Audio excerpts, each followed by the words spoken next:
ప్రభునందు ప్రియమైన దేవుని విశ్వాసులారా, తపస్సు కాలము 6వ రోజు ధ్యానాంశము మనం ఈరోజు ధ్యానించబోతూ ఉన్నాం. ఈనాటి ధ్యానాంశము ఉపవాసము అనగా దగ్గరగా నివసించుట. మరైతే దేవునికి ఇష్టమైన ఉపవాసము ఏమిటి అంటే యెషయా గ్రంథము 58వ అధ్యాయము 7వ వచనము. నేను ఇష్టపడు ఉపవాసం ఇది, మీరు అన్యాయపు బంధములను విప్పుడు, ఇతరుల మెడ మీద ఎత్తిన కాడిని తొలగింపుడు, పీడితులను విడిపింపుడు, వారిని ఎట్టి బాధలకు గురి చేయకుడు.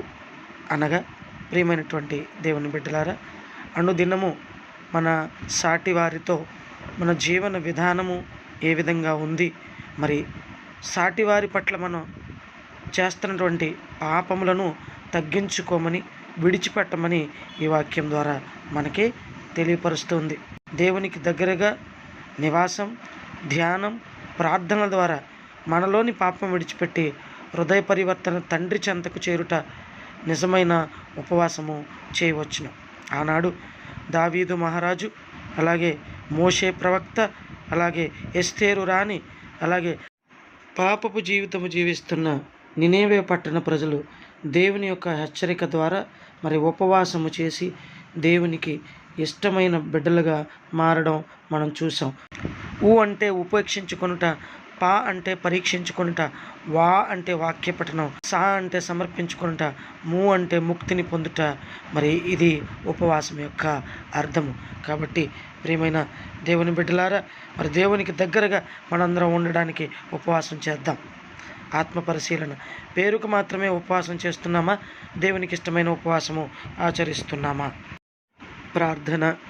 మా ప్రియ ప్రభువ, మాలోని వేషధారణను తీసివేయము. మీకు అంగీకారమైన ఉపవాసము చేయుటకు కావలసిన ఆత్మశక్తిని ప్రసాదించు. వాక్య పఠనం ద్వారా ధ్యానము చేయుటకు మీ జ్ఞానం ప్రసాదించండి.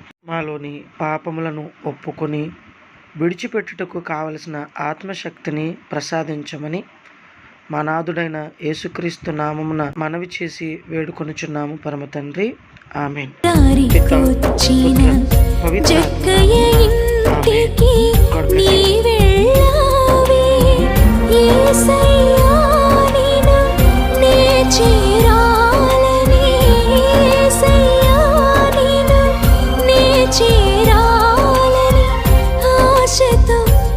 వచ్చితినయ్యా